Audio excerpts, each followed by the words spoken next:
We have so much to celebrate. Yes, Dave? We're kicking off Hanukkah too. What did you say this morning? Merry Christmaka, because that's how we roll here at Speakeasy. If you're new to Speakeasy, you know, we honor all paths to God. So we ask that you don't check your brain, your beliefs, or your background at the door, that you come for the conversation, that you stay open to things that you might not know, and you stay in a respect and appreciation for what other people might know. And you allow yourself to speak up and be heard and share the wisdom that dwells within you, the rituals and traditions that have taken you to this moment. That's how we get to be in community together. That's how we get to be in collaboration together and in peace. And if we can do it here, we can do it anywhere. But we can't go out and call in for peace in the world if we're not having peace in our own, you know, church tables, you know what I mean? So we are doing something different here, and you're a part of it. Each and every single one of you are a part of it. Whether you do it here or you do it someplace else, you know, it is what's happening. You know, it's a new tapestry for God. And she has been waiting a long time to see this go. Okay, had to throw that in there just to ruffle your feathers. So we're going to go ahead and pray in by tucking our chin and bowing our heads and knowing that God is so good. That God is right here and right now in ease and grace and peace and joy. That we are each one with it, and that we are so blessed, and that there are so many celebrations. And that we have in fact been given a million reasons to gladden ourselves, and today we absolutely accept them all. And we ask the Holy Spirit to help us to be present in this conversation, and to help us to know to know a greater idea of ourselves, to know a greater possibility of ourselves, to be and see and free love in a greater degree. So we give thanks for all of these blessings, these true and real blessings that we are so rich with. And for this I give thanks, and I let it be, and together we say, and so it is. Amen. I'm going to pass it to... We're all set. You covered it all. I did? I'm sorry, Ray. We have a script. I never stick to it. That's why I got kicked out of Hollywood. Man. We're good. All right, then we're going to roll into the message because we've got some great food. And Fox's Pizza was going to have scrambled eggs for us this morning, but they're making individual omelets for us. How sweet is that? God's rolling out the red carpet, right? So, yeah, it's a birthday. Today is a birthday, and I love celebrating birthdays. In California, I used to have a party called Princess Parties, where I would actually do birthday parties for kids, and I would do magic tricks and face painting and the whole works. And I just loved it. I loved being able to show up and make somebody's special day. And it reminded me, you know, that as a kid, birthdays were always important to me because my mom always made them so special. You know, and sometimes she would even like hand draw invitations to hand out. And we got to invite whoever we wanted. Like the guest list was limitless, you know. It was like you just went to school and was like, party today at my house, you know. It was old school style. And everybody came, you know. And 16-year-olds and 7-year-olds would all be holding hands doing Red Rover, and Spud, and Pin the Tail on the Donkey, and all the little kids felt so special to be included, and all the older kids felt so useful. You know, it was like a really special time to be celebrating birthdays. So back when we think about those innocent times of our youth, it feels like that was a wonderful life, right? And it still is available to us. It really still is available to us. It's what we're doing right now, causing a wonderful life as we join together. I was watching It's a Wonderful Life the other night with my husband. It's one of those things you got to do, unless, you know, if you don't, it's not Christmas, you know. And I was thinking about the backstory of It's a Wonderful Life, and it was actually written by this guy, Philip Van Doren Stern. And he woke up one morning, and I think it was in 1938. He woke up and he had this full-on idea about It's a Wonderful Life, except he titled it The Greatest Gift. And he was like, wrote it down, 4,000 words, and he was so excited about the story. It's kind of inspired by Charles Dickens' The Christmas Story, about, you know, Charles Dickens was about a life that, you know, the guy went around and saw the life he didn't live, and this guy was going to see a life, what would happen if he wasn't here, you know? And how important his life affected so many people. So this guy was so excited about the story, so he tried to get it published, but he couldn't find a publisher. And so he decided, I don't care if it's not published, I'm going to give it away, it's that good. And he wrote it out, 200 cards to his closest friends and family. And his daughter even said, you know, my dad was from mixed religious backgrounds, but he had us deliver these cards to our teachers and our friends, because he said, although it takes place at Christmas time, this is actually universally applicable. And isn't that beautiful? So, so he took it out, and he he sent it out into the world with no conditions on it. He just sent it out into the world. And somebody at RKO got a hold of it and read it and was like, what? Like, let's get this happening. And they called up, I think, who's the lead guy? Jimmy Stewart? Yeah, they called up Jimmy Stewart, enticed him with the role. He came out, he was in love with it. They renamed it It's a Wonderful Life. They paid the writer $10,000. Yeah, he got ripped off, but at the time it was good money. And then they made this movie. And the movie didn't do well, actually. Back in the 1940s, it didn't do well at all. In fact, because of the competition and the amount of the budget, it didn't make any money, so it fell into public domain.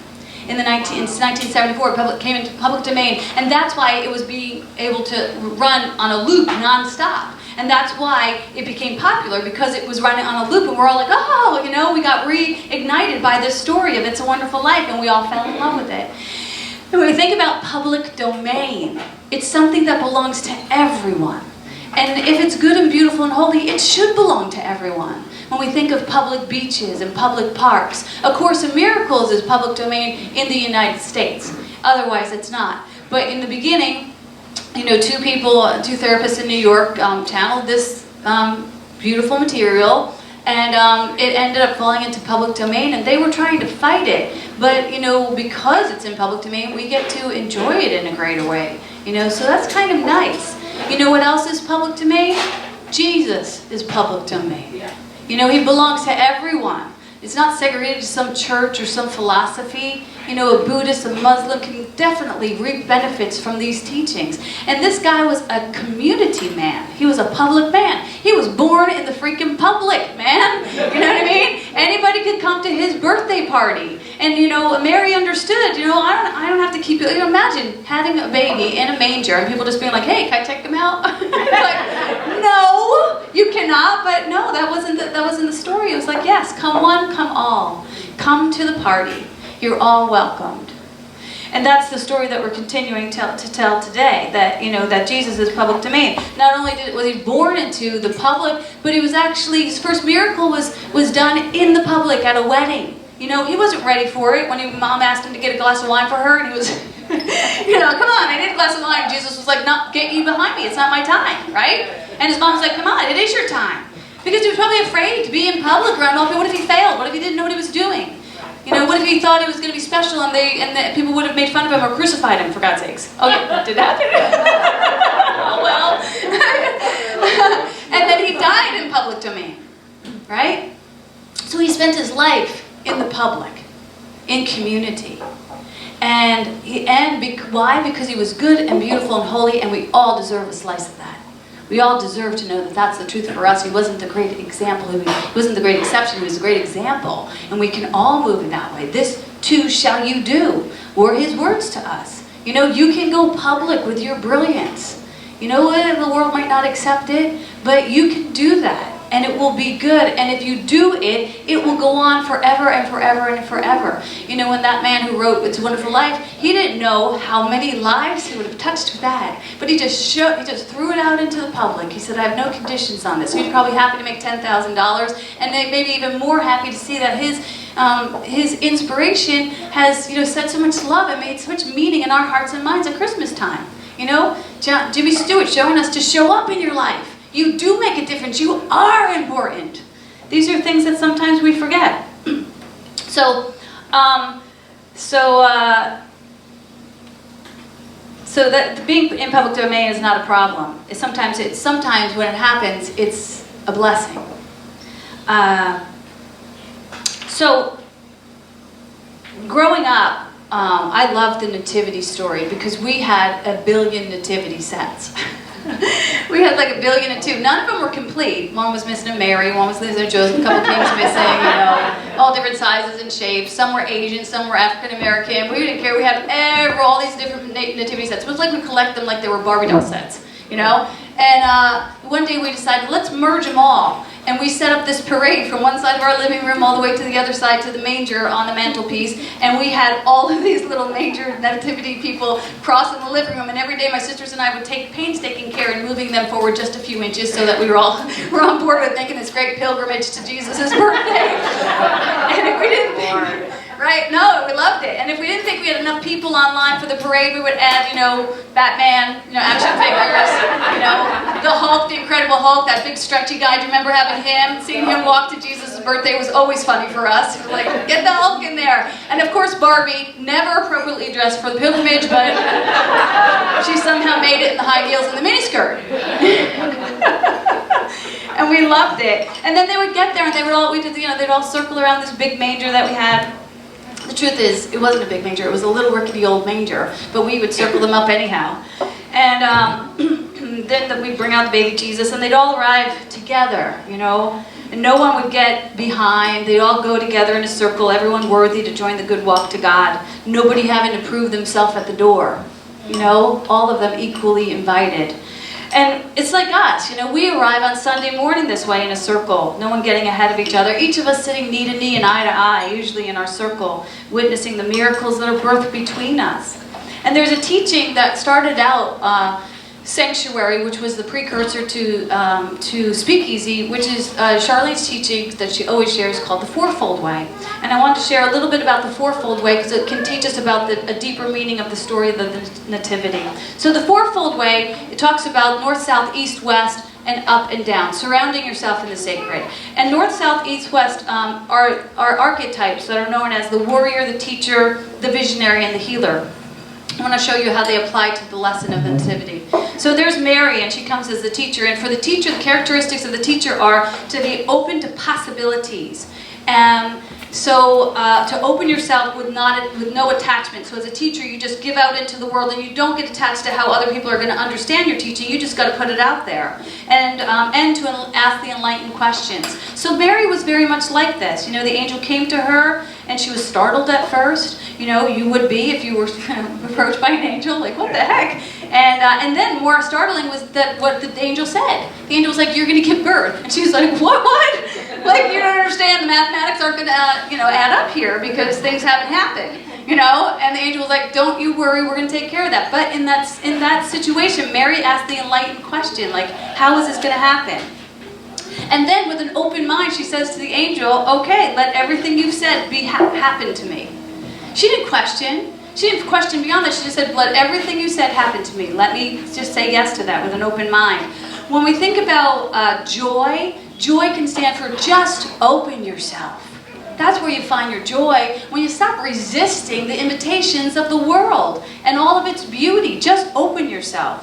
Of course, it tells us that we're all teachers, and last week we got to see people stand up and say, yeah, I'm a teacher of love, and I'm now invested in moving forward the curriculum where my brother's importance is as equal, if not more, than my own.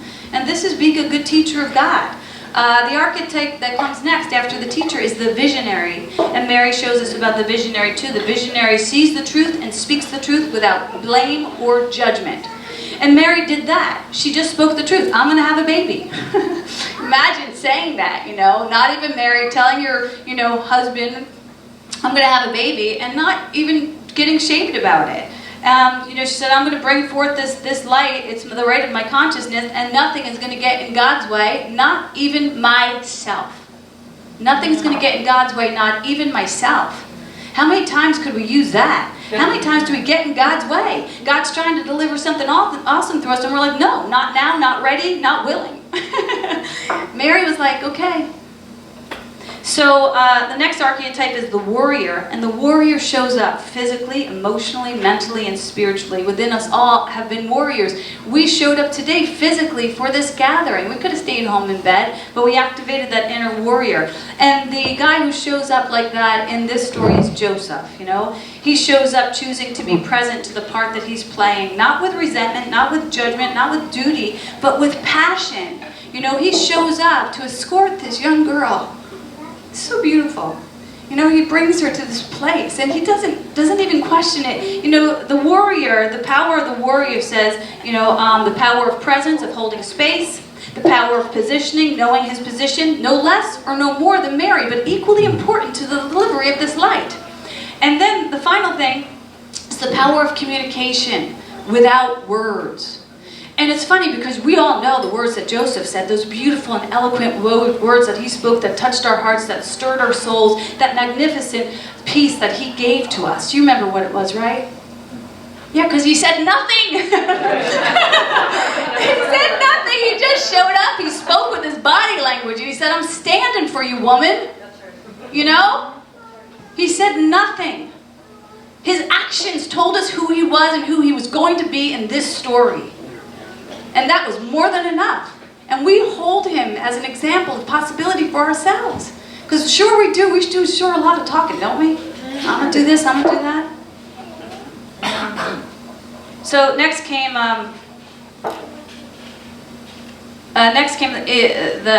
the healers. We have a lot of healers in this room.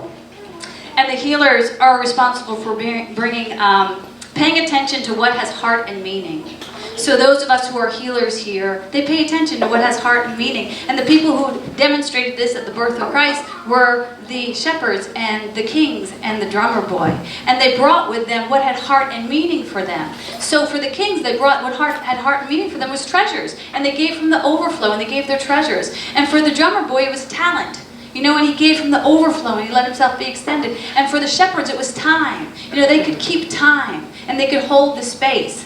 So this is the truth for us as well. Within each of us, there is that king, there is that shepherd boy, there is that shepherd, there is that drummer boy. And we get to extend our gifts as we have them from the overflow. So we think about north, south, east, west, when we think about those archetypes. And then we also think about the animals that were there. Usually we have animals at our Sunday service. We have a dog or two running around. And the animals teach us about being connected to the earth. You know, staying grounded in the moment. You never see a dog worrying. You know? And then there's the angel who speaks to us about our connection with the divine. Every single character in this story is important for us to remind us of who we are and who we can be. And they all stood in public under the night sky, beneath the light of a blazing star. And even the star is symbolic for all of us, you know, that we're all here to shine our light and light up our particular place in the night sky. Not hooking your wagon on someone else's star, but shining your light, because right where you are, it's needed. So beneath the light of this blazing star, filled in this manger, you know, this unlikely palace for a king. So beautiful. Amongst these animals and musicians and mothers and fathers and kings, the story happens not just on Christmas, but every single day. And we're all called, I said like a Chicago lady, called. Maybe that was New York. We're all called to witness the birth of Christ's life and Christ's love and Christ's, you know, laughter even as we join together. And joining in community is where we get to be public. We get to say, I'm public domain. I'm available to you. I'm of service to you. I'm of service to the highest good of this community, wherever I am, whatever circle I'm in. I'm public domain today. That's what my inner teacher, that's what my external teacher, that's what the teacher of Jesus is teaching us. Be public domain. Be available to serve others. Believe me, we talked about this the other day at that special meeting that some of us go to. We talked about service and the miracles that come from it. So, as we hold each other,